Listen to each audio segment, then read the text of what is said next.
Arts and humanities research is essential in supporting the recovery of the creative and cultural sector. While there's been an enormous immediate investment in cultural recovery, at the same time, long-term sustainable investment is needed. And this is where Arts and Humanities Research Council-supported research and innovation comes in. Researchers are collaborating with the sector to reshape live performance, create hybrid live and digital solutions, and to drive the recovery and renewal of the cultural and creative industries. Professor Pascal Aebischer and Dr. Rachel Nicholas from the University of Exeter created a new toolkit for theatre companies that gives them practical guidance on how to transition from physical to digital performances. I watched this performance of The Tempest and it just blew me away. There was a sense of a community of audience members who could see each other, who were interacting with each other. And suddenly I saw that this was a way in which these people could continue to work and continue to generate an income. The work that we did to create the toolkit has written down the basics that you need in order to be able to do this sort of production yourself, how to structure a contract for performers. All of that is in our toolkit. Good things of day droop and drowse, while night's black agents to their praise do rouse. And Future Screens Northern Ireland, part of AHRC's Creative Industries Clusters programme, have helped to produce a new performance, Immersive Macbeth, using emerging new digital technologies. They were using 360-degree cameras, multiple backdrops, so the actual digital space became a reflection of the language which was being used. I'm absolutely convinced that what we are seeing is the beginning of a movement which will continue irrespective of what happens within the theatre space. You may still have theatre, but this new form will complement that and go alongside it. Dr. Daniel Strutt at Goldsmiths University of London has worked on the application of motion capture technology to create a framework for long-distance remote communication.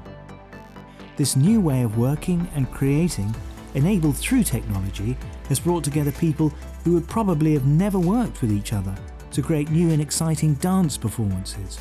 When the pandemic took hold, we realised how appropriate our project was for that. So for the tools we were developing to have applicability within a new kind of practice, remote dance practice, whether that is rehearsing together at a distance or choreographing pieces or teaching and learning from a distance, and of course performing, creating shared virtual spaces where people can dance together from any place in the world at the same time.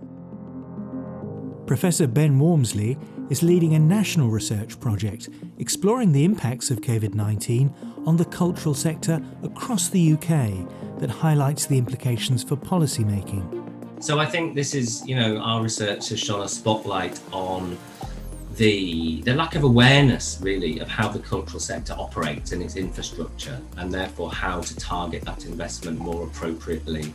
So in terms of future-proofing the sector against future crises, whether financial or health, we really do, first of all, need to have better data and better structures and social security systems in place if we really do believe that culture plays a huge role in people's lives and can help cities, towns, rural areas rebuild.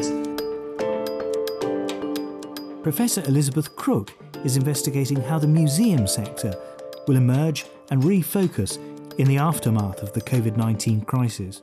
All those museums out there that are doing online talks for the first time are finding that they are getting participants and people coming to those online talks that far exceed what would have ever attended their events when they were in-person events.